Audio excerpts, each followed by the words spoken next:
Le 14 mars 2023, une date désormais gravée dans le marbre de la douleur, Soprano apprend l'impensable. Son fils biologique, qu'il n'a pas vu grandir, est mort. La nouvelle, froide et brutale, s'abat sur lui sans avertissement, le laissant anéanti. Il est seul dans un hôtel de Marseille, en pleine préparation d'une tournée européenne qui devait le propulser encore plus haut dans son ascension musicale. Mais tout s'arrête. D'un coup, la scène devient dérisoire, les projecteurs aveuglants, les refrains creux. Car un cri silencieux vient de le transpercer, celui d'un père face à une perte irréversible.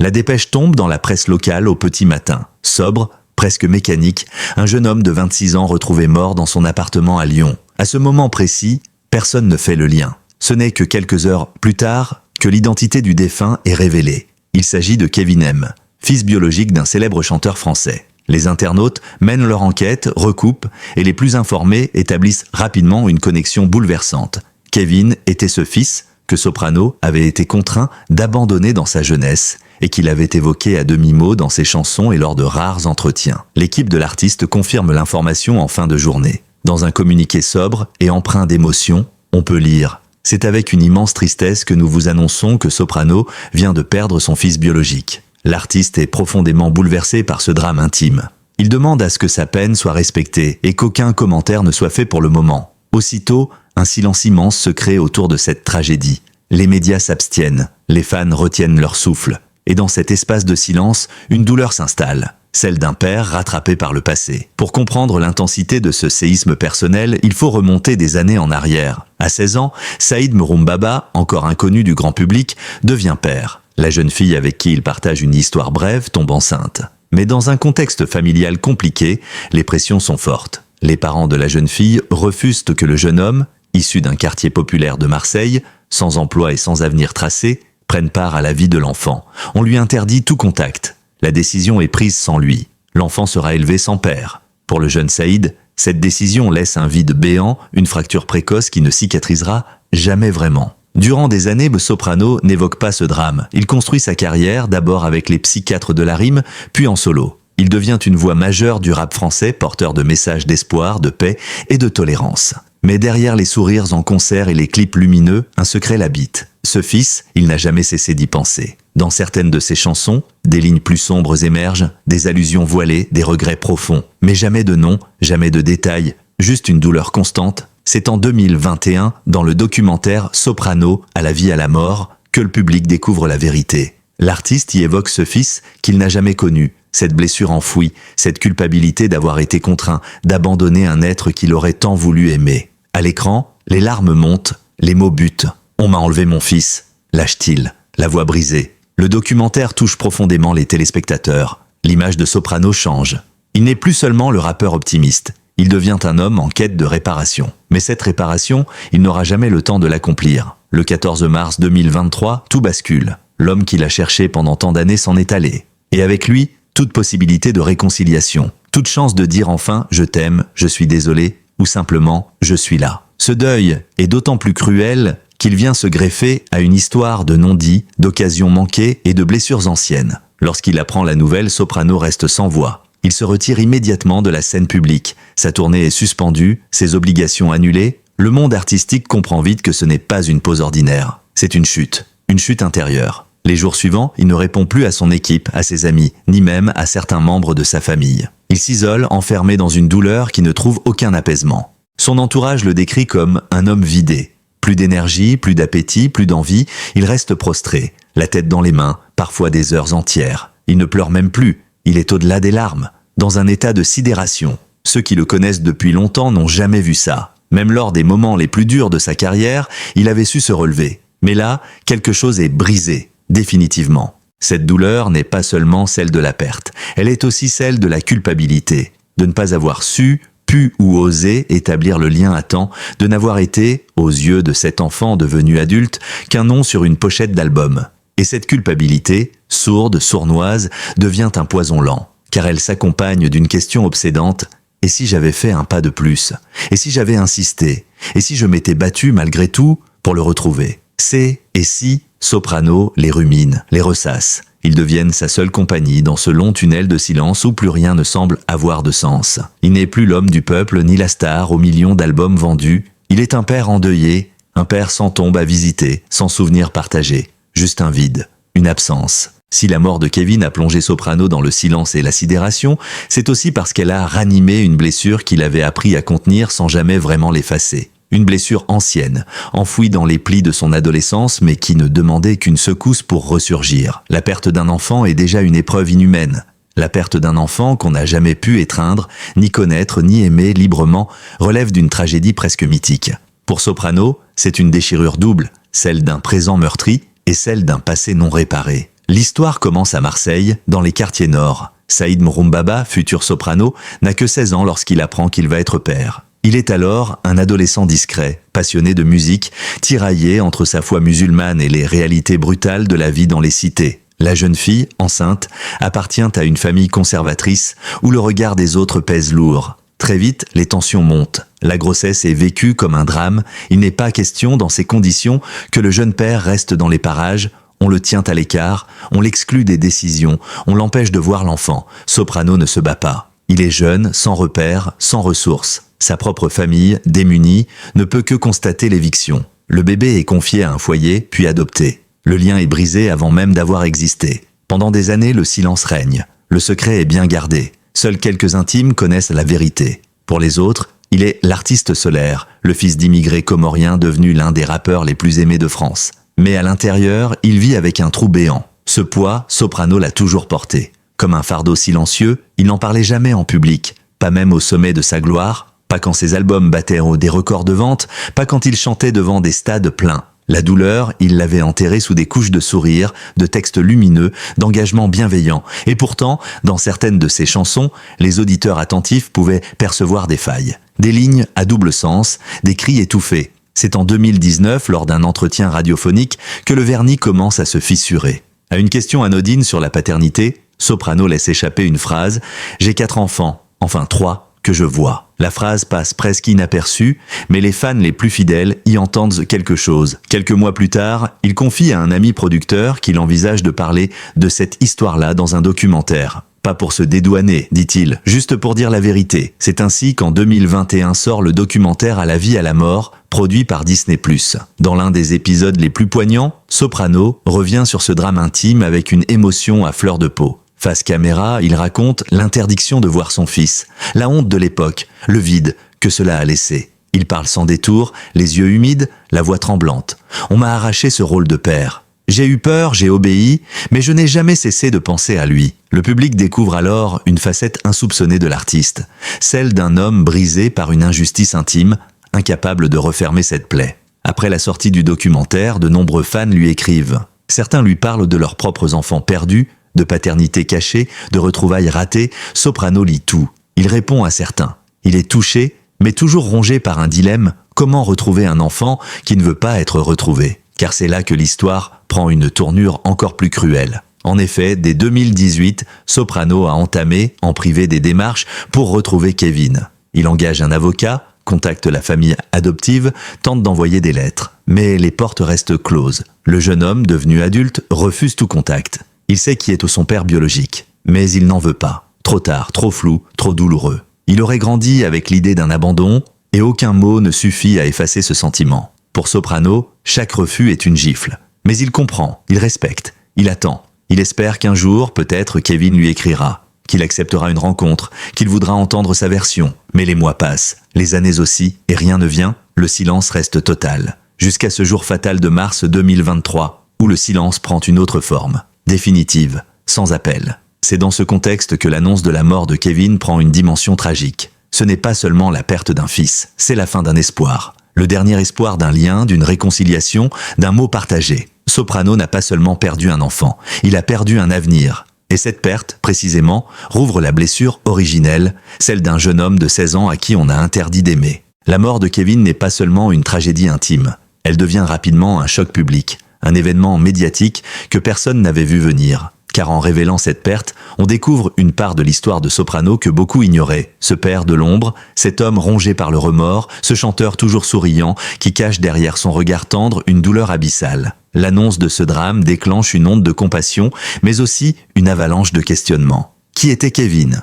Pourquoi n'a-t-il jamais accepté de rencontrer son père ? Et surtout, comment Soprano va-t-il surmonter cette perte? Les médias marchent sur des œufs. L'artiste est aimé, respecté. Son image est celle d'un homme droit, généreux, engagé. Personne ne veut heurter cette dignité en le harcelant de questions. Les premières chroniques s'en tiennent au fait. Décès d'un fils biologique, circonstances encore floues, retrait de la vie publique du chanteur. Mais très vite, la pression monte. Les réseaux sociaux s'enflamment. Les fans veulent comprendre. Les journalistes tentent de combler les vides. Dans cette agitation, Soprano garde le silence. Un silence lourd, pesant, qui devient un cri. Car tout le monde comprend. Il souffre. Il est anéanti. Ce mutisme devient une forme d'expression en soi. Pendant des semaines, aucun post, aucun message, aucune apparition. Ce retrait radical déroute, mais il émeut profondément. On ne le voit plus, on ne l'entend plus. Il a disparu dans son deuil, comme on disparaît dans une mer noire. C'est son équipe qui, la première, donne quelques nouvelles. Dans une publication Instagram sobre et émouvante, son manager écrit « Soprano vit des jours extrêmement douloureux.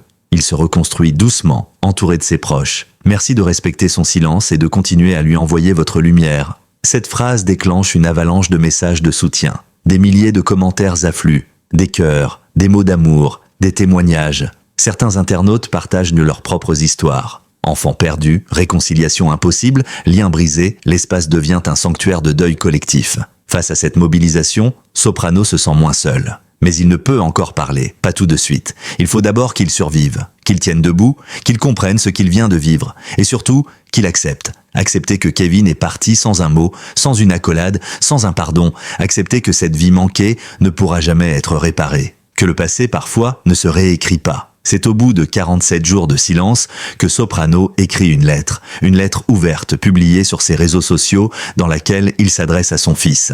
Le texte est bouleversant. Il ne cherche pas à se justifier. Il ne tente pas de réécrire l'histoire. Il parle simplement avec les mots d'un père qui a aimé en silence. « Mon fils, je ne t'ai pas vu grandir. Je n'ai pas entendu ton premier mot. Je n'ai pas pu t'apprendre à faire du vélo, ni te consoler après une chute, mais je t'ai aimé. Depuis toujours, même de loin, même dans l'ombre. » Cette lettre fait l'effet d'un raz-de-marée émotionnel.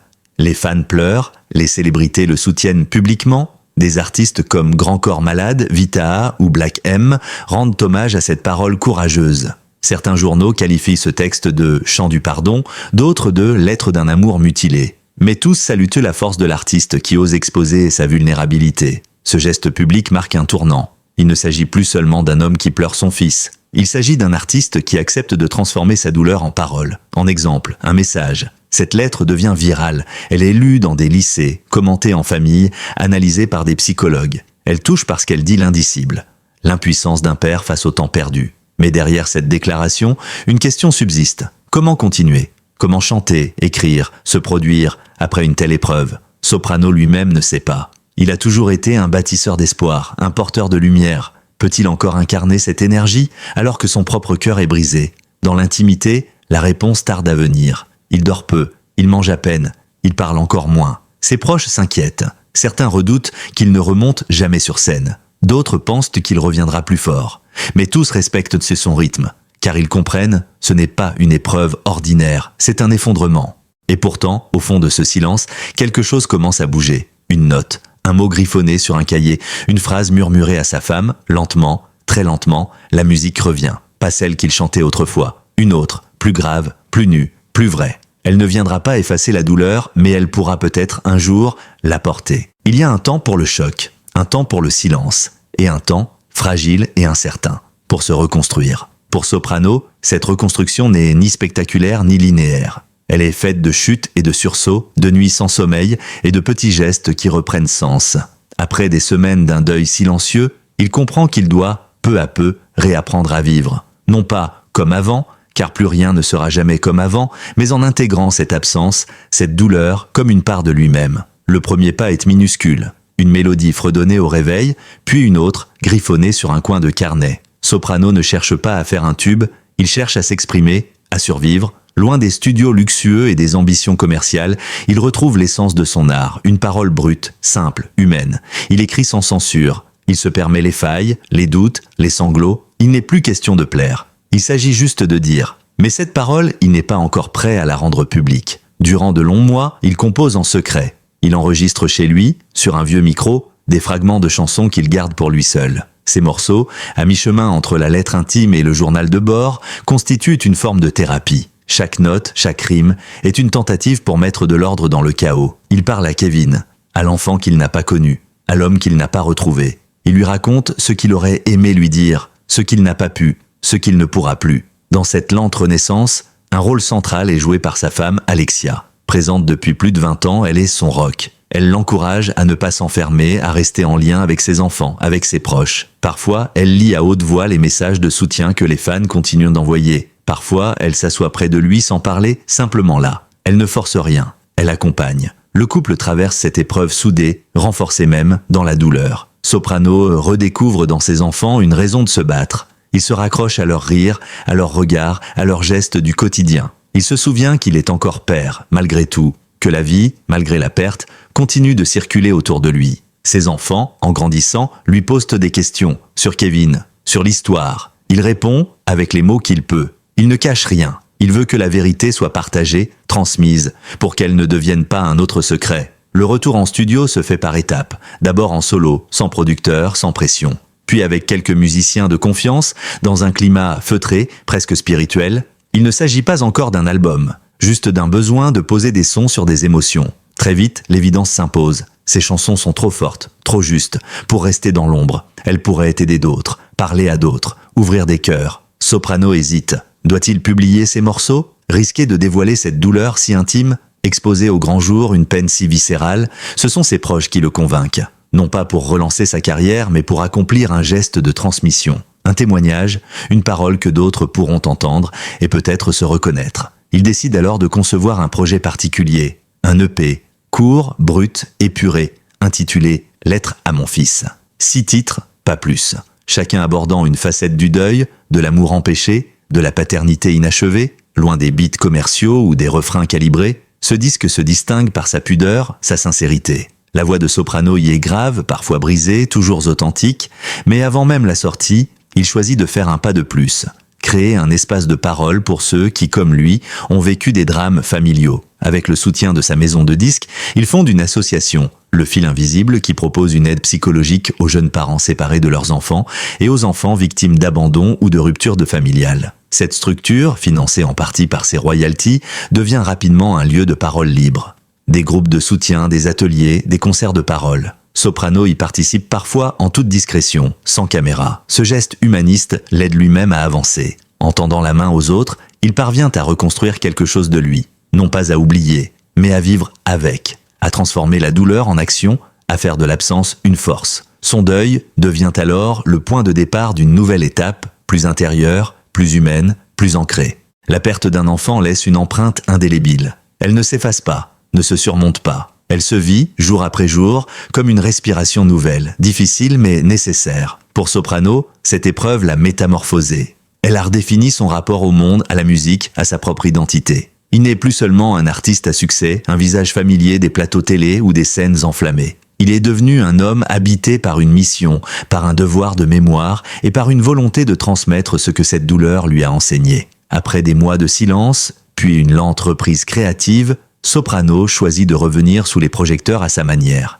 avec sincérité, retenue et profondeur. Ce retour n'est pas orchestré comme une stratégie de communication, mais comme un acte intime, presque sacré. Il accorde une interview exclusive à un média indépendant loin des projecteurs habituels. Pendant plus d'1 heure, il raconte, avec pudeur mais sans détour, ce qu'il a traversé. Il parle de Kevin, de l'absence, de la honte, du silence. Il évoque aussi les gestes d'amour ratés, les mots qu'il n'a pas su dire à temps. Cette interview bouleverse le public. On découvre un Soprano encore plus humain, plus fragile, mais aussi plus ancré. Il ne cherche pas à se faire plaindre. Il ne joue aucun rôle. Il parle comme un père endeuillé qui sait que ses paroles peuvent réconforter d'autres pères, d'autres enfants. Le visionnage de cette interview devient un phénomène. Elle est partagée des millions de fois, utilisée comme ressource dans des groupes de soutien, des écoles, des cercles thérapeutiques. Soprano devient malgré lui une figure du deuil et de la résilience. Mais il ne s'arrête pas là. Il décide de consacrer une partie de son énergie à l'éducation. Avec son association Le Fil Invisible, il intervient dans des lycées, notamment en zone sensible. Il y parle de paternité, de responsabilité affective, de réconciliation. Ces interventions, souvent à huis clos, donnent lieu à des moments d'une rare intensité. Des adolescents lui confient leurs douleurs, leurs colères, leurs blessures familiales. Il écoute, il répond, il console. Parfois, il chante a cappella, sans micro, juste sa voix et ses larmes. Ces moments sont filmés, mais jamais diffusés. Car ce qui s'y passe dépasse le cadre médiatique, c'est de l'ordre du sacré. En parallèle, il prépare un nouveau spectacle. Pas une tournée classique, plutôt un concert confession. Un dispositif épuré, des jeux de lumière sobres, une narration par chapitre. Il raconte son histoire, ponctuée de chansons anciennes et nouvelles. Il y mêle des images d'archives, des textes écrits pour Kevin, des témoignages anonymes. Le spectacle, intitulé Ombres et Lumières, est présenté comme une expérience sensorielle et émotionnelle. Il ne s'agit pas de divertir, mais de toucher, de guérir, de créer un espace de communion. Le soir de la première, dans une salle parisienne intimiste, le public est en apnée. Dès l'entrée de l'artiste sur scène, le silence est total. Il ne dit rien pendant de longues secondes, puis il prononce « Pour Kevin, pour tous ceux qu'on n'a pas su retenir ». Et la musique commence. Le spectacle est bouleversant. Beaucoup pleurent. Certains sortent submergés. D'autres, à la fin, viennent de l'étreindre. Sans mots. Soprano lui-même est ému, vidé, mais heureux. Pour la première fois depuis longtemps, il a l'impression d'avoir transformé sa peine en lumière. Le succès critique est immense. La presse parle d'un tournant artistique majeur, d'un chef-d'œuvre émotionnel, mais Soprano reste humble. Il sait que ce succès n'efface rien. Il sait que la douleur reviendra. À chaque date anniversaire, à chaque regard qui lui rappelle ce fils qu'il n'a pas connu, mais il apprend à vivre avec. Il ne fuit plus, il accueille. En 2025, il publie un livre, coécrit avec une journaliste, où il raconte son parcours. Intitulé « À mon fils que je n'ai pas connu », l'ouvrage alterne entre souvenirs, lettres, réflexions et extraits de journal intime. Le livre est un best-seller. Il touche bien au-delà du public musical. Il est lu dans les familles, les hôpitaux, les prisons, les écoles. Parce qu'il parle de quelque chose d'universel, le regret, l'amour, la réparation impossible. Aujourd'hui, Soprano est un homme transformé. Il ne cherche plus à plaire à tout prix, il cherche à dire vrai, à tendre la main, à rester fidèle à lui-même. Il continue de composer, mais plus lentement. Il choisit ses projets avec soin. Il refuse les apparitions superficielles. Il privilégie l'authenticité. Son regard est différent, plus profond, plus grave, mais toujours habité d'une lumière. Celle de Kevin peut-être, celle de l'amour surtout. Car malgré l'absence, malgré la douleur, une certitude demeure, cet amour, il a existé. Il existe encore, il se transmet, dans les mots, dans les gestes, dans les silences. Merci d'avoir suivi cette histoire bouleversante jusqu'à la fin. Si le parcours de Soprano vous a touché, n'hésitez pas à laisser un commentaire pour partager vos émotions, vos expériences ou simplement quelques mots de soutien. Abonnez-vous à notre chaîne pour ne manquer aucune de nos prochaines vidéos dédiées au destin hors du commun. Ensemble, continuons de faire vivre ces récits qui nous rappellent combien l'amour, même brisé, peut encore éclairer nos vies. À très bientôt pour une nouvelle histoire qui, elle aussi, mérite d'être entendue.